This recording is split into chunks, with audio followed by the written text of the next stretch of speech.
Welcome, weary traveler. The fire is low, and the shadows are growing long. In the quiet space between waking and dreaming, a story is waiting to be told. So close your eyes, take a slow breath, and listen. Let us take you somewhere else for a while. The path to Kaer Seren was a path few men walk, and for good reason.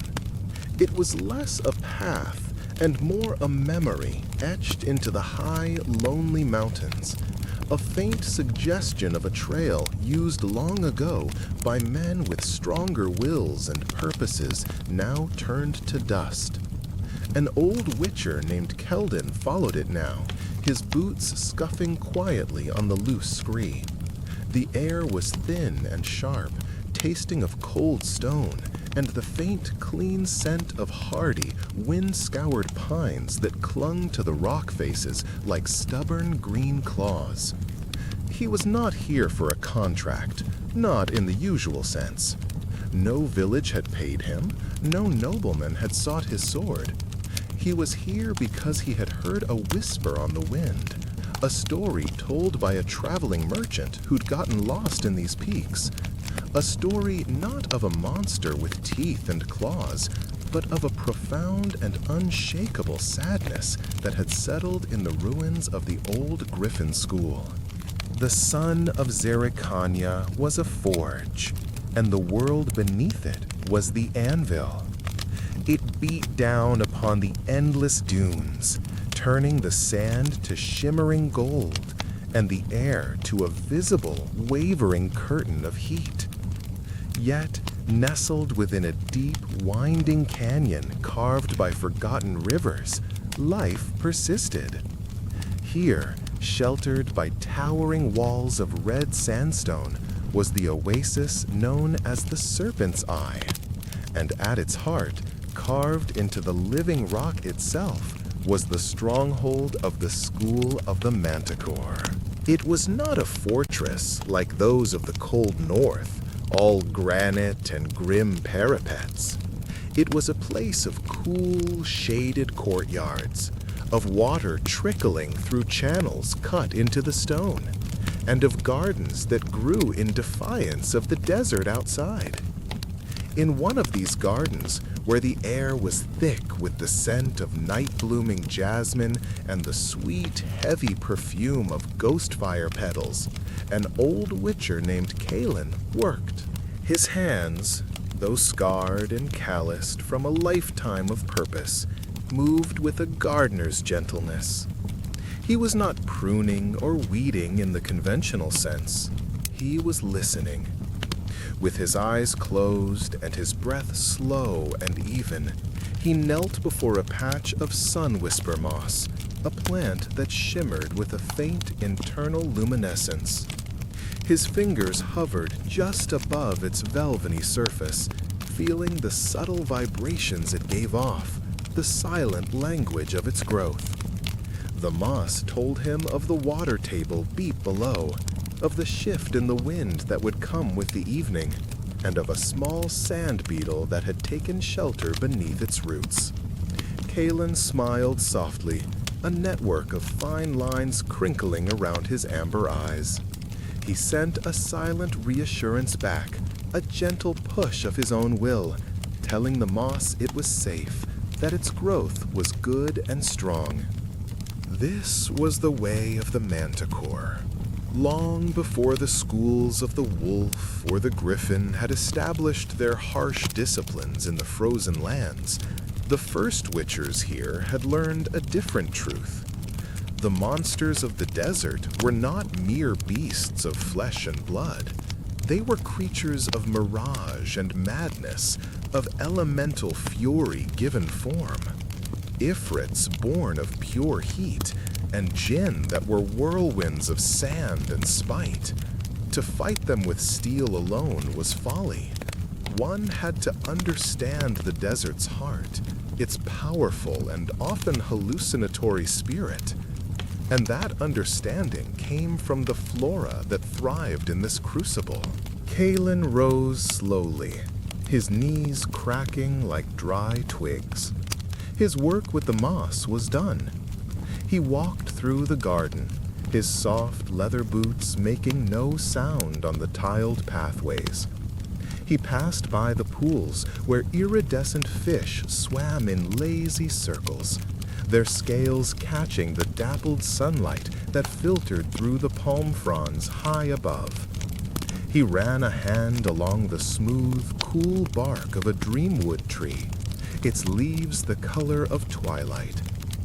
The alchemical formulae of his school were not recipes for destructive potions, but for elixirs of perception, brews that allowed a witcher to see the unseen, to walk through a sandstorm as if it were a gentle mist, and to calm the raging spirit of a fire-born creature with a gesture and a whispered word.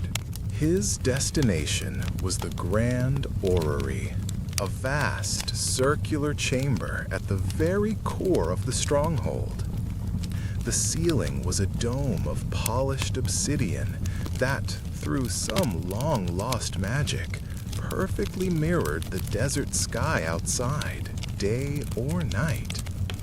Now it showed the brilliant, unrelenting blue of midday. In the center of the room, a complex sculpture of brass and copper spun in a slow, silent dance, its spheres and rings modeling the movements of the sun, the moons, and the stars. But Kalen was not here for the stars. He was here for the sand. Around the base of the orrery lay a wide, circular bed of fine, pale sand brought from the deepest part of the desert, a place they called the Whispering Wastes. He knelt at its edge, scooping up a handful. It was warm from the mirrored sun above. He let the grains trickle through his fingers, feeling their texture, their history. Each grain was a tiny piece of the world, a story of mountain and wind and time. He began his daily ritual, a form of sign magic unique to his school. It was not the forceful shove of Ard or the fiery blast of Igni. He flattened a section of the sand with the palm of his hand, creating a smooth canvas. Then, with a single finger, he began to draw. His movements were fluid and unbroken, a long, winding spiral that started in the center and grew outward. As he drew, he hummed a low, monotonous chant, the vibrations traveling from his chest, down his arm, and into the sand itself. This was the sign of stillness. It was not a weapon, but a meditation, a way of aligning his own spirit with the vast, quiet patience of the desert. The air in the chamber grew heavy, calm. The faint, ever-present echo of wind from the canyon outside seemed to fade, and the only sound was the gentle whirring of the brass orrery. For a long time, he simply knelt there, lost in the pattern, in the feeling of the sand beneath his finger. He thought of the younger witchers, the ones with fire in their eyes, who spoke eagerly of new toxins, of pushing the boundaries of the trial of the grasses to unlock even deeper levels of perception. They saw the desert as something to be conquered, its secrets to be torn free. Kalen sighed, a faint puff of air that barely disturbed the sand. They had not yet learned that the desert could not be conquered, only understood. It gave its gifts freely to those who approached with an open hand, but it crushed those who came with a clenched fist. He brushed the thought away, smoothing over the spiral and returning the sand to its featureless calm. That was a worry for another day. Today was for peace.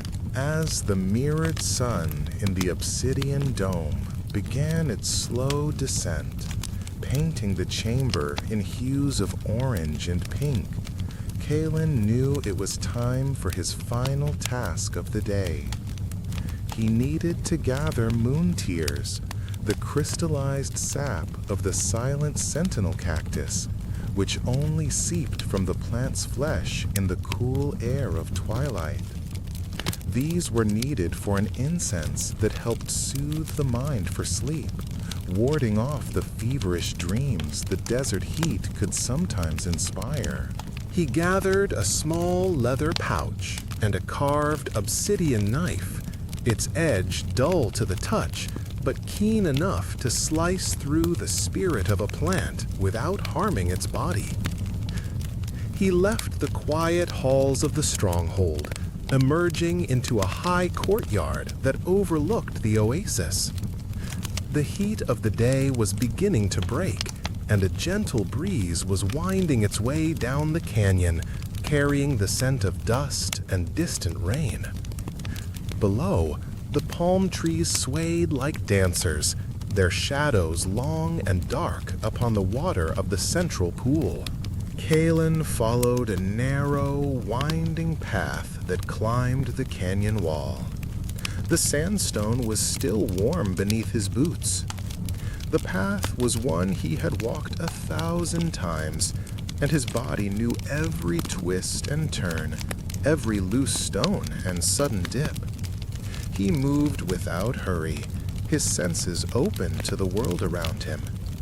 He heard the chittering of a rock gecko hidden in a crevice, saw the first pale stars beginning to prick the darkening indigo of the sky. The world was shifting from its daytime self to its nighttime spirit, and Kaelin felt the change in his own bones. The silent sentinels grew on a high ledge, exposed to the open sky. They were tall, gaunt things, looking less like plants and more like hunched figures watching the horizon.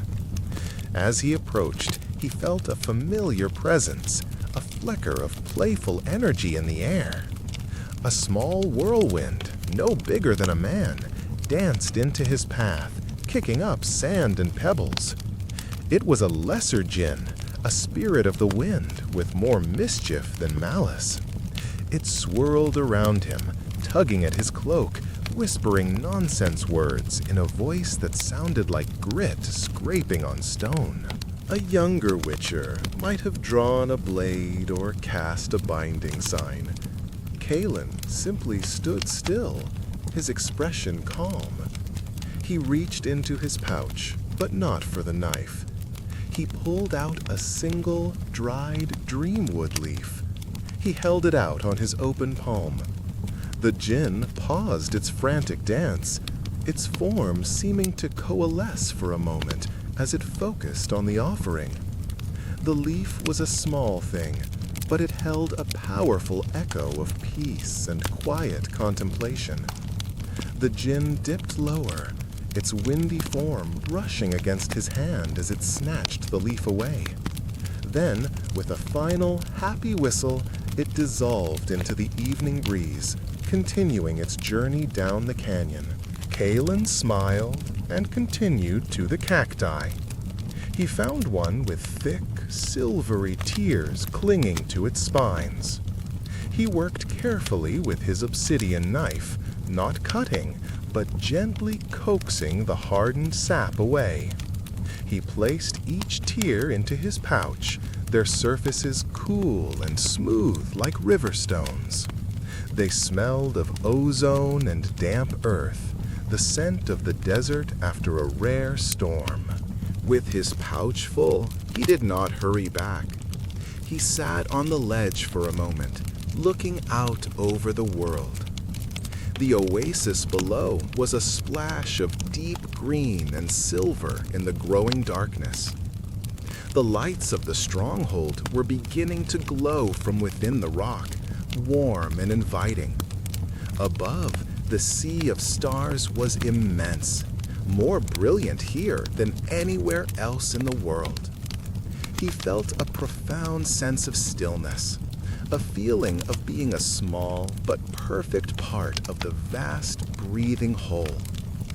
The desert was not his enemy. It was his home, his teacher, his sanctuary. He made his way back down the winding path, the silence broken only by the soft crunch of his boots and the distant call of a night bird. He returned to the quiet solitude of his own small chamber, a simple room carved from the rock with a sleeping mat and a small table. He lit a single candle and took out the moon tears. He placed them in a small brass brazier with a few dried herbs, and soon a thin ribbon of fragrant white smoke began to curl towards the ceiling. The scent was calming, clearing the mind of the day's lingering thoughts. Kalen sat on his mat, his back straight, his hands resting on his knees. He breathed in the gentle smoke, feeling it settle deep within him. He was not a warrior tonight. He was not a scholar or an alchemist. He was just a man at the end of a long, peaceful day. The sounds of the oasis drifted in through his open window. The gentle lapping of water, the rustle of palm leaves, the chirping of crickets. They were the lullaby of his home. He closed his eyes, his breathing deepening, his body growing heavy with a pleasant weariness. Outside, the desert slept under a blanket of 1,000,000 stars, and inside the mountain, Kalen drifted into a peaceful dream, safe in the heart of the serpent's eye.